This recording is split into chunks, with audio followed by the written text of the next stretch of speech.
way back when air battles were all that there was to offer in War Thunder, the pinnacle, and it is still the pinnacle of the German Messerschmitt Bf 109 development, is the K4. Was and is the K4. I have a soft spot for 109s, 109s and 190s, both within the game and previous. I mean, there's something to be said for the designs that were able to be essentially the 190 and the 109 were the two main fighter lines for the entirety of the duration of World War II for Germany. And whereas the other nations made technological advances and came up with new designs and everything, the basic designs were good enough for those two aircraft for Germany that they were able to prolong them. Now, they did reach the ends of their usefulness and their limits of the design, certainly.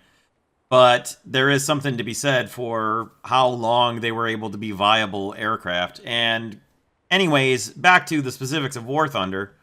I'll try to spin the thing around a little less here in the airplane video than I did for the top 10 favorite tanks video. I think I rotated the view a little too often, so I'll try to knock that off. But anyway, the 109K4 was definitely one of my favorite aircraft when I unlocked it, because I felt like this was finally going to have the engine power, the climb rate, the ability to actually fight off the aircraft that I was constantly fighting way back when, 3 and 4 years ago, when this was first introduced and I first unlocked it. And I really enjoy, honestly, I'm one of the people who will put the gun pods on the thing, and particularly the 109K4. I really enjoyed the flexibility of the 13mm machine guns in the nose that never really did a lot for a long time, and then finally the immediate action incendiary rounds actually started doing damage.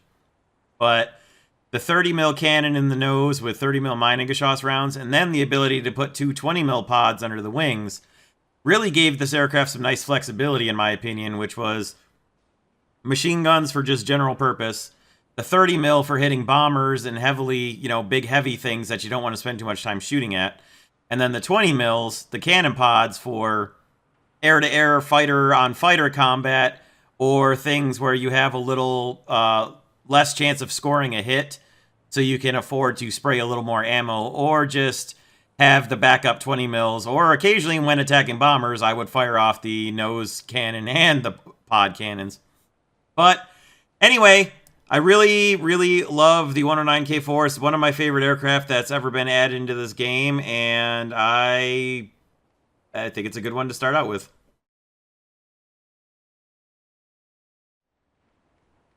My friend Oldgard actually bought me this airplane so that I could fly it with him, and boy, am I grateful, because it became one of my immediate favorite aircraft.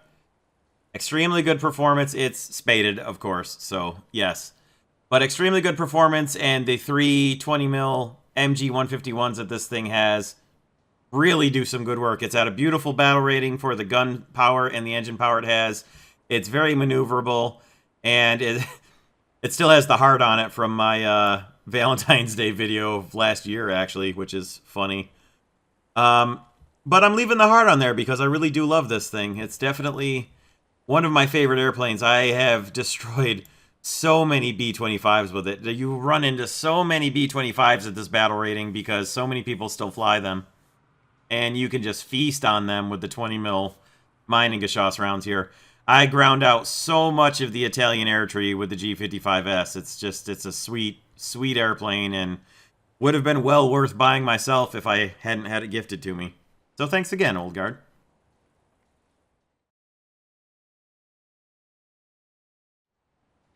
Anyone who does not love glorious PO2 should go directly to Gulag. Do not pass go. Do not collect 200 rubles or beats.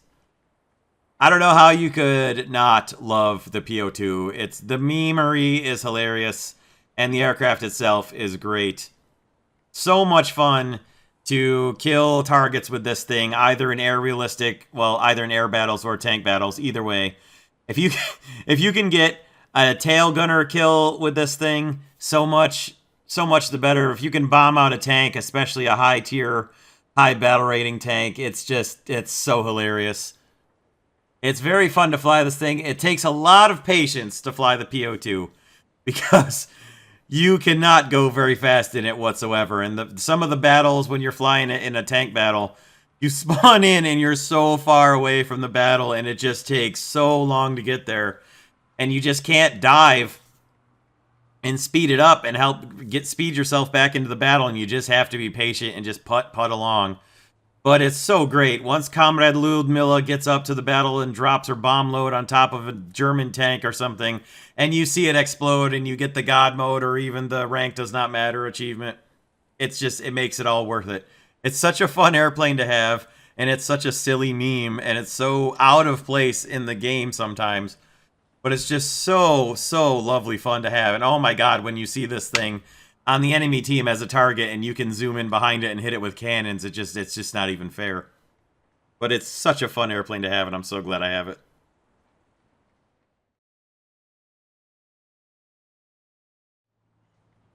The 109 BF 109 G2, it just treated me so well, so often when I flew it. I've made so many silver lions and got so much research done with this thing.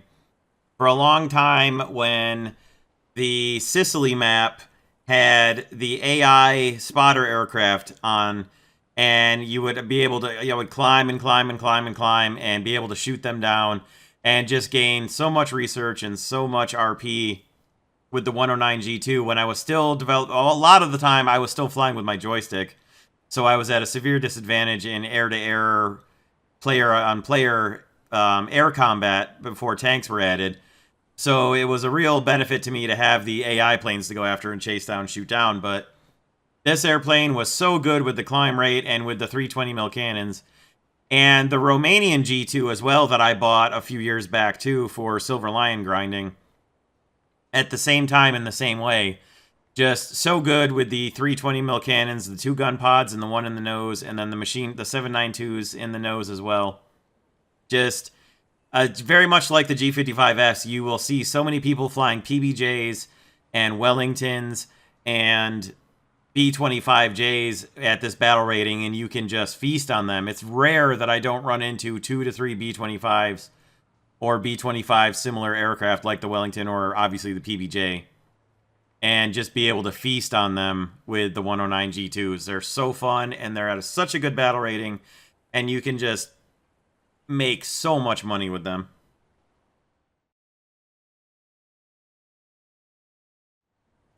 So I tried not to have too many German aircraft in my lineup, but so many of them are still really good. The AR-234C3, when I unlocked it, how great that was. I really like the AR-234B, but the 234C with the 2 extra engines for a little bit of speed and acceleration to get away from enemies, and the addition of the 20mm cannons in the nose to go along with the same bomb load as the B model, the B2, it became such a good aircraft, and you can use this thing all the way into highest tiers, especially in tank battles. It's not quite so great for air RB anymore, obviously, because jets are just faster and faster and faster and faster, and you really can't outrun or out-dogfight anything anymore. But it's still a great jet to make a fast bombing pass in tank battles. And you have 2 different drops, so you can drop your first... If you use the 3 500-kilo bombs, which I recommend you do, you can make a single drop with your first couple bombs and then come back in for a follow-up drop. Or you can drop all 3 bombs in kind of a triangle pattern and really saturate your target and almost guarantee a kill. It's great for stopping somebody capturing that last capture point in a battle map or clearing off the sniper ridge on Poland, for instance. It's a great airplane, and I really enjoy flying it, and I still fly it a lot with my high-tier German tanks.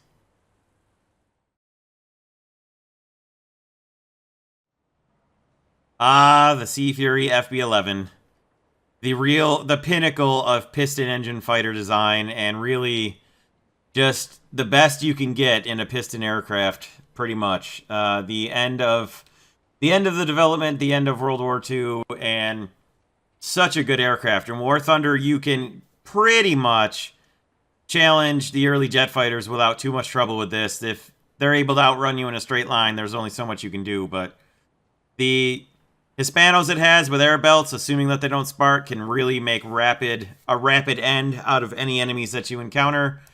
And it also has a pretty good bomb loadout for using in ground battles for tanks with your British tank lineups. This one also was used for my Valentine's Day video last year, so still has the heart on it. But I'll leave it on there because I also love this airplane.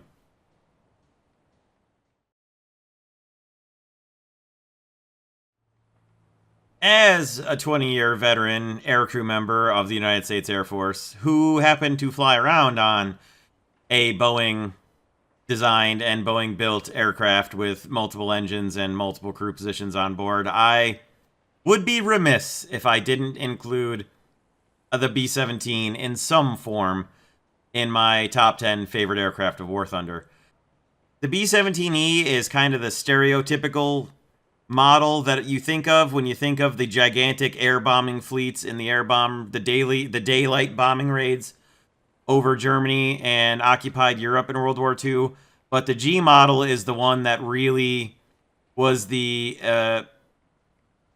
epitome of the B-17 line, with the defensive remote-controlled chin gun turrets and the general lack of paint by that point in the war because it was a waste of time and they needed to get the bombers overseas and into battle faster. So you started getting just the unpainted stainless steel color aircraft. But for a very, very, very long time, again, when I was generally using my joystick 99% of the time, if not more, if not 100% of the time in War Thunder, before tanks were added, I would fly bombers because using your joystick was a tremendous handicap, as I learned later when I stopped using my joystick and started using mouse controls. But it was much easier to bomb because when you go into the bombardier view, your airplane would go into a gentle climb. But if you use if you're flying with a joystick and you went into the bombardier view, you could still control your airplane, and it was a lot easier to keep it level. And then I could drop my bombs zoomed in and still fly and steer the airplane. And I could also switch to my defensive gunners and still control and fire the machine guns with my mouse aim and still fly the airplane while I was using my joystick. So during that time, the B-17 ground out probably 75% of my American air tree because I just never really flew fighters because I was at such a disadvantage that it just wasn't fun. But B-17s I had so much fun with.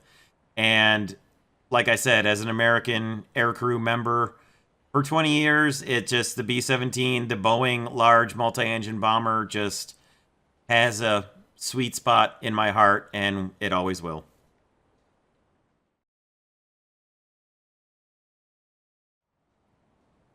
Oh, the PE-8. How do I love thee? Let me count the ways. 1,000, 2,000, 3,000, 4,000, 5,000. That's right. I'll give you 5,000 reasons why I love the PE-8.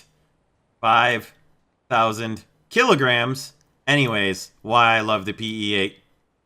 I'm not sure how you could enjoy flying airplanes in either air battles or tank battles and not just love the ridiculousness that is the 5,000 kilogram bomb that the PE-8 can drop.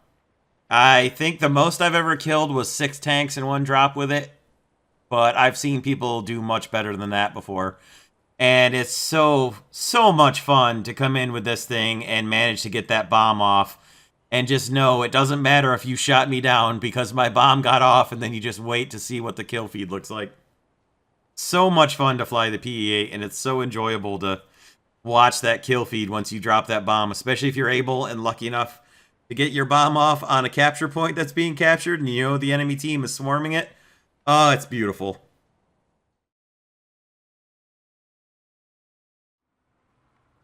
The 190D13 is one of my early premium purchases, and I have not regretted it, even though for a while it was in a really bad battle rating that just made it really difficult to do well with it. But as far as high performance late war 190s go, the 190D13 is probably the pinnacle. Now, I really do also love the 190D9 and the 190D12. I feel like any of the 3 190 Doras are really good in their own ways. The D13, Well, the D12 has the best anti-bomber armament with the 220s and the 130. The D9 is the best anti-fighter loadout, I feel, with all the machine gun ammo and then the 220 mils. And I feel that the D13 is the best all-purpose all-around. You can take on bombers, you can take on fighters, and you can do a bit of ground attacking with the 320 mils on board this airplane. The mining Geschoss rounds for all three aircraft are just phenomenal. And the D13 just kind of wins out for me because it is a premium, and you get the Lion bonus, the research bonus, and you get a fully spaded aircraft right off the bat. I have loved flying this thing ever since I got it. I initially got it to kind of counteract my joystick deficiencies, and then once I started flying mouse and keyboard, I just racked up kill after kill after kill with the D13 until the battle rating got kind of unfavorable for it. But by then I was kind of beyond the Dora era of air battles anyway, so still love this airplane. Still love the crazy penguin decals that I put on it, including the one where the penguin's head spins on the propeller hub there. It's hard to see. It's not lined up right here, but it is pretty funny to see when the propeller is spinning. Definitely one of my favorite all-time aircraft in-game.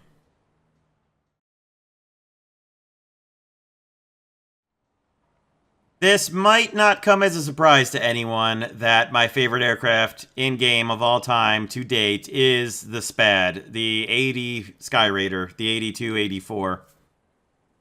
Now, the bomb loadout, the anti-ground loadout is just absolutely phenomenal on the Skyraider. The P-47D and N models have got a pretty good loadout, but they can't really compare with the Skyraider.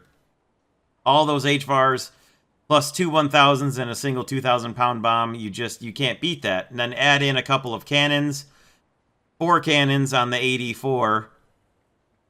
And actually, if we zoom over to France,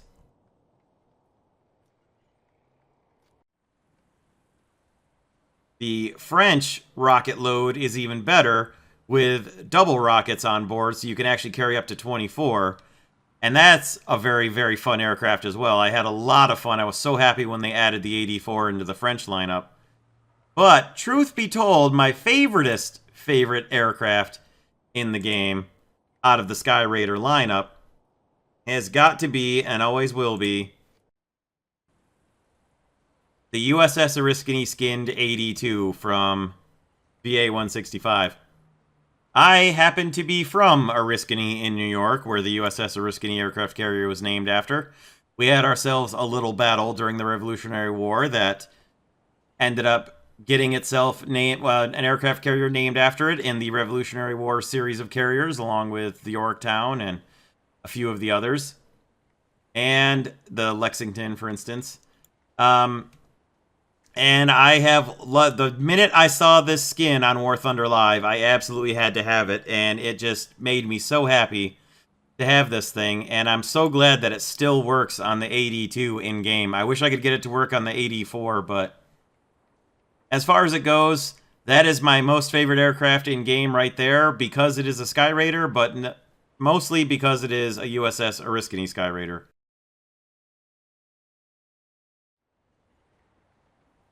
Honorable mentions go to the FW-190A5 from Japan, which may have been the very first premium aircraft I ever bought. At the time, again, like I said, was playing joystick only, had a lot of trouble with Japanese fighters with the machine guns being able to stay on target long enough to do good damage with their machine guns, and their cannons just didn't have enough ammo. So I had some success with the 190s for Germany, so I thought, okay, a Japanese premium 190A5, and I ground out quite a lot of my Japanese air tree with it. So the JU-88A4, oh my god, so many god mode kills in tank battles once tier 5 was a thing. And T10s and IS-3s, IS-4s, T-54s, I would get so many kills of those things playing as Germany, using the 4 250 kilo bomb load and all the little 50 to 100 kilo bombs, the 20 or 24, whatever it is that you can drop. Just string them along And you could kill ZSU 57s with that thing all the time if you could surprise them from behind. They didn't see you coming. So many God mode kills in tank battles. It was so fun. The KI-84 High or Hey, PA, whatever. Just the cannons. The 20 mil and the 30 mil cannons on that thing, simply phenomenal. I love that aircraft. It's got such good engine performance. And it's just finally had something. I got to something finally that had good cannons on it back when machine guns were just a super pain in the butt for me to use effectively. So I really love that airplane. And finally, the B-25J series. I used to call it the best heavy fighter in the game because of all those nose-mounted machine guns they had, plus the gunners, plus the bomb load, plus, you know, double engines to get you some decent speed and a little bit of reliable engine power to get you back home if you were to lose an engine. For a long time, too, you could dash in, make that first dive into the first bomb zone, and take it out with the 3 1,000-pound bomb load, the max bomb load. Then for quite a long while, until just very recently, they did it so that you could not fully finish a bomb zone with a single B-25J bomb loadout. It's apparently back to where you can do it with 3 1000s again, so I guess that's new. But for the longest time, you couldn't do it, so it kind of went out of favor for me. But I did a lot of work with the B-25J models, including the Soviet one, which is another one of my all-time favorite premiums, but just doesn't rate high enough on the list to include within the top 10.